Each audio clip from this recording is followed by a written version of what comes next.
नमस्कार विद्यार्थियों, श्रीमती मोहरी देवी तापड़िया कन्या महाविद्यालय जसवंतगढ़ के यूट्यूब चैनल पर एक बार पुनः आपका हार्दिक स्वागत और अभिनंदन है। मैं प्रवक्ता चंद्र प्रकाश गुर्जर। आज की क्लास हमारी बीए द्वितीय वर्ष के छात्रों हेतु इतिहास विषय की होगी। इतिहास विषय के दौरान जो बात की जाए, निरंतर हम जो राजस्थान के इतिहास का अध्ययन कर रहे हैं, जिसके तहत जो आमेर राज्य के शासक हैं उनके मुगल शासकों के साथ संबंधों के बारे में हम जिक्र कर रहे हैं। मान सिंह के संबंधों के बारे में जिक्र की। मान सिंह के पश्चात जो मिर्जा राजा जयसिंह होते हैं, 1622 ईस्वी में जो आमेर के शासक बनते हैं और 1667 ईस्वी तक जो आमेर के क्या रहते हैं, शासक रहते हैं। 1622 ईस्वी से लेकर 67 ईस्वी तक ये आमेर के शासक रहते हैं। कौन? मिर्जा राजा जयसिंह। ठीक है। उसी दौरान हमने देखा कि मुगल बादशाह जहांगीर होता है। कौन होता है? मुगल बादशाह जहांगीर होता है। तो पिछली क्लास में मुगल बादशाह जहांगीर के साथ संबंधों का जिक्र किया, उससे पिछली वाली में। और उसके पश्चात 1627 ईस्वी में हमने देखा मुगल बादशाह जहांगीर मर जाता है। अगला बादशाह कौन बनेगा? 1627 ईस्वी ये बनता है। और ये कब तक रहता है? 1658 ईस्वी तक रहता है। कब तक रहता है? 58 ईस्वी तक जो मुगल बादशाह रहता है। अब इसके साथ संबंधों का हम जिक्र कर रहे हैं। किसके साथ? मिर्जा राजा जयसिंह और इस शाहजहां के संबंधों के बारे में हमने देखा किस तरीके से जो मिर्जा राजा जयसिंह के द्वारा जो मुगल बादशाह शाहजहां है उसका विश्वास हासिल कर लिया जाता है। ये इसका काफ़ी विश्वास पात्र बन जाता है और मुगल बादशाह शाहजहां के समय इसको कई जिम्मेदारियां दी जाती है, कई सैन्य नेतृत्व, कई जो सैन्य अभियानों का नेतृत्व इसके द्वारा किया जाता है। शुरुआती तौर में इसको दक्षिण भारत की तरफ नियुक्ति जहांगीर के समय मिलती थी। उसके पश्चात भी जो दक्षिण भारत में मलिक अंबर के विद्रोह के दौरान हमने पिछली क्लास की बात की, मलिक अंबर है जो गोलकुंडा और विजयनगर राज्य की तरफ से लड़ रहा था, उससे किस तरीके से मुकाबला जो छापामार युद्ध पद्धति के द्वारा किया जाता है।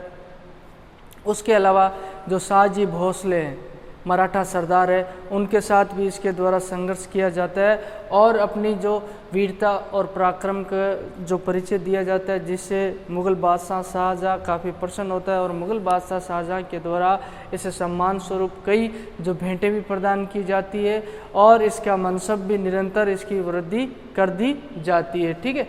तो आज हम 1634 ईस्वी तक हमने देखा कि ये जो मराठा सरदार है शाहजी भोसले, उसके साथ संघर्ष कर रहा था और भी इसे कई जगह जो नियुक्त किया जाता है उसके अलावा। तो उसी दौरान अब हम बात करेंगे 34 ईस्वी के पश्चात और शाहजहां के द्वारा जो इन्हें कौन कौन सी जिम्मेदारियां दी जाती है, कौन कौन से सैन्य अभियानों में भेजा जाता है। ठीक है। तो 1636 ईस्वी में जो सबसे पहले जो खुद शाहजहां जो बात की जाए मुगल शाही सेना को लेकर दक्षिण भारत की तरफ रवाना होता है। अगर बात की जाए विजयनगर और गोलकुंडा राज्य पर अधिकार करने के लिए। ठीक है।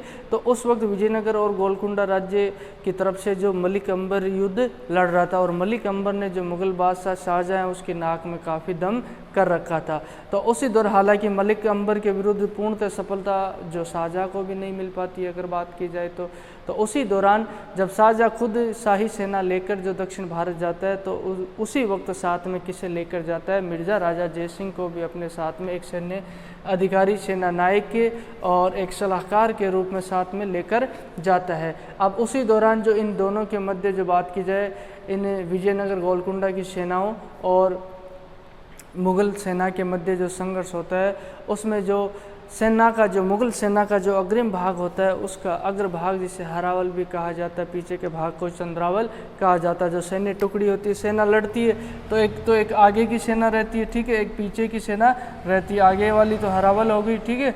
और पीछे वाली कौन सी होगी? चंद्रावल होगी। तो इस आगे की सेना का नेतृत्व किसके द्वारा किया जा रहा था? जयसिंह के द्वारा किया जा रहा था। और इस युद्ध के दौरान जो बात की जाए मिर्जा राजा जयसिंह के द्वारा भी जो अपने रण कौशल का क्या दिया जाता है, परिचय दिया जाता है, जिससे शाहजहां काफ़ी प्रसन्न होता है। जब मलिक अंबर के द्वारा इन मुगल सेनाओं को आगे बढ़ने से रोका जा रहा था उस वक्त शाहजहां के द्वारा जो इस जयसिंह के द्वारा अपने रण कौशल और सूझबूझ का परिचय देते हुए मलिक अंबर की सेनाओं को पीछे धकेलने का कार्य किया जाता है। हालांकि पूर्णतः सफलता इनको नहीं मिल पाती है दक्षिण भारत में अगर बात की जाए मलिक अंबर के खिलाफ। तो उस वक्त जो ये शाहजहां का विश्वास पात्र बन जाता है काफ़ी। ठीक है। मलिक अंबर जो नेतृत्व उनकी तरफ से कर ही रहा था। तो इस दक्षिण भारत के अभियान में भी जो बात की जाए मुग़ल बादशाह शाहजहाँ के साथ जो मिर्ज़ा राजा जयसिंह की जो महत्वपूर्ण भूमिका निभाई जाती है उनके द्वारा, ठीक है।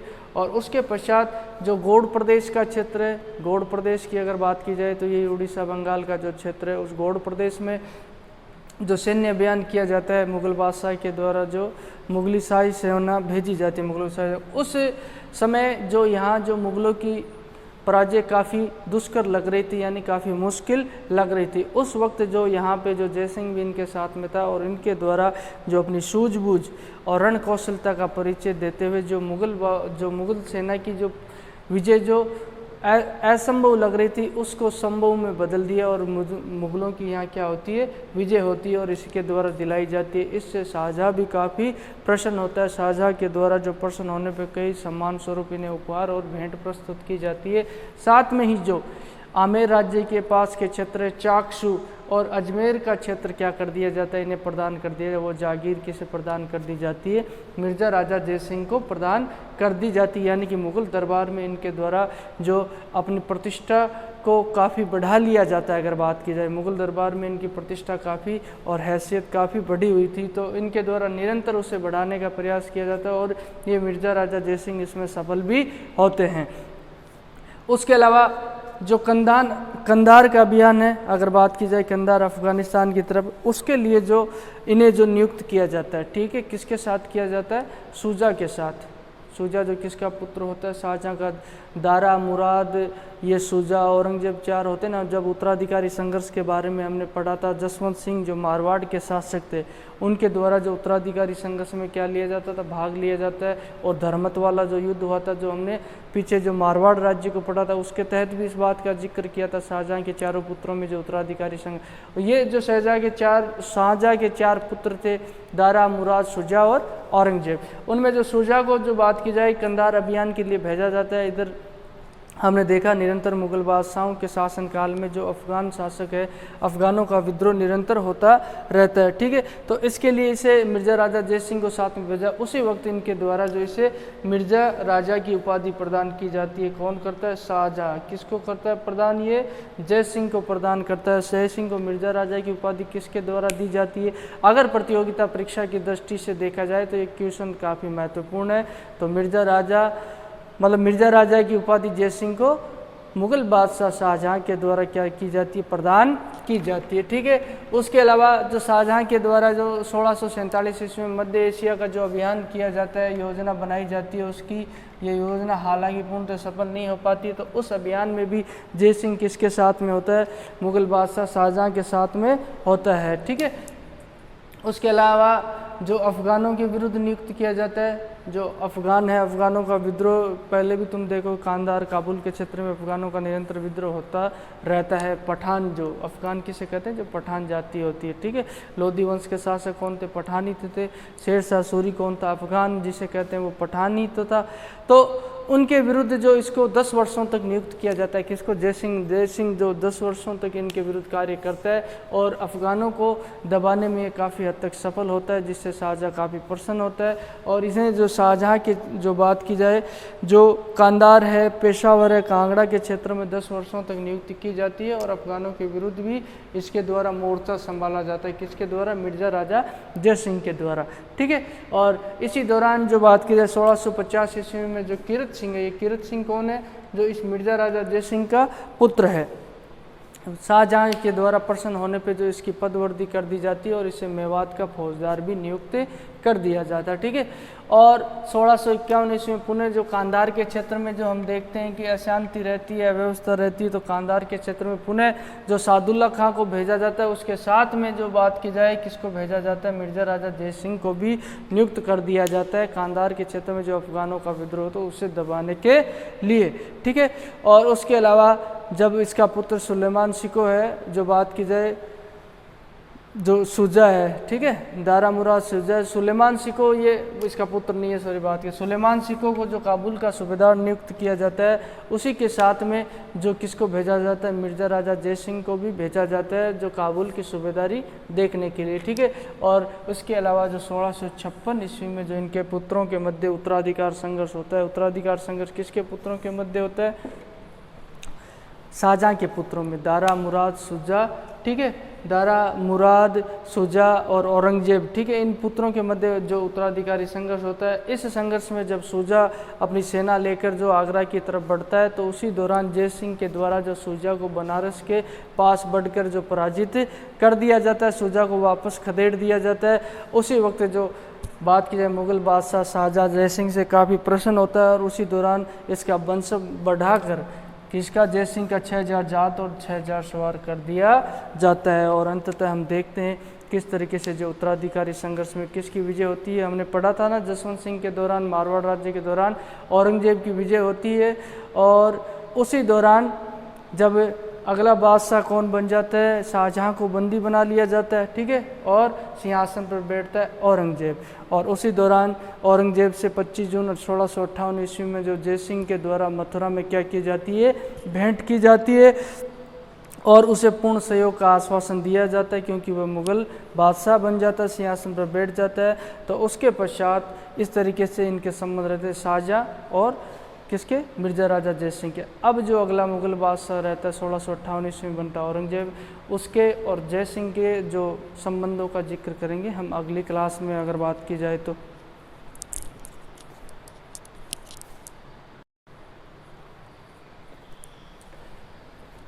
तो विद्यार्थियों, आज की क्लास में अगर बात की जाए तो हमने जिक्र किया जो मुग़ल बादशाह शाहजहाँ और जो आमेर के राजा मिर्ज़ा जय सिंह के संबंधों के बारे में, और अंत तक इनके संबंधों में हमने देखा किस तरीके से जो इनके संबंध काफ़ी मधुर बने हुए रहते हैं। इनके बीच में तनाव की स्थिति हमें देखने को नहीं मिलती, जो मान सिंह, अकबर और जहांगीर के मध्य जो स्थिति हमें देखने को मिलती है। और इनके द्वारा ये एक जो मुग़ल बादशाह शाहजहाँ के काफ़ी विश्वास पात्र रहते हैं और समय समय पर इनको जो जिम्मेदारियाँ दी जाती है उनको बखूबी निभाई जाती है। और शाहजहाँ की तरफ से कई सैन्य अभियानों का नेतृत्व भी इनके द्वारा किया जाता है, कई सैन्य अभियानों में साथ में रहते हैं, चाहे दक्षिण भारत के सैन्य अभियान हो अगर बात की जाए तो, चाहे कंधार की तरफ इन्हें सैन्य अभियानों में भेजा गया, चाहे गौड़ प्रदेश की तरफ गए, बखूबी इनके द्वारा जो अपने पराक्रम और जो शौर्य का परिचय दिया जाता है और जिससे शाहजहाँ काफ़ी प्रसन्न भी होता है। और समय समय पर शाहजहाँ के द्वारा प्रसन्न होने पर इनके मनसब में बढ़ोतरी भी कर दी जाती है और इनको अतिरिक्त जागीरें भी प्रदान कर दी जाती है और शाहजहाँ के द्वारा इन्हें मिर्ज़ा राजा की उपाधि भी प्रदान की जाती है, ठीक है। अंत में जो उत्तराधिकारी संघर्ष होता है उसके पश्चात हम देखते हैं किस तरीके से अगला बादशाह कौन बन जाता है, औरंगजेब, जिससे मिलकर जो इनके द्वारा पूर्ण सहयोग का आश्वासन दिया जाता है। और उसके पश्चात जो अब बात करेंगे हम अगली क्लास में किसी की अगर बात की जाए तो औरंगजेब और जो मिर्ज़ा राजा जय सिंह के संबंध। तो बोलिए, यहाँ तक आपको कोई चीज़ समझ में नहीं आई हो, किसी तरह की समस्या हो, शंका हो तो आप निसंकोच पूछ सकते हो। और आपके पास जो शैक्षणिक व्हाट्सएप ग्रुप प्लेटफॉर्म अवेलेबल है उसके माध्यम से आप अपनी बात मुझ तक पहुँचा सकते हो। उम्मीद करता हूँ कि आपको बेहतर तरीके से समझ में आया होगा। फिर भी किसी तरह की जो डाउट हो तो आप क्लियर कर सकते हो। इसके अलावा जो अतिरिक्त कोई अध्यापन से संबंधित आपकी कोई राय या सुझाव हो वो भी आमंत्रित है। तो आज की क्लास के लिए बस इतना ही। सभी विद्यार्थियों का एक बार पुनः बहुत बहुत धन्यवाद।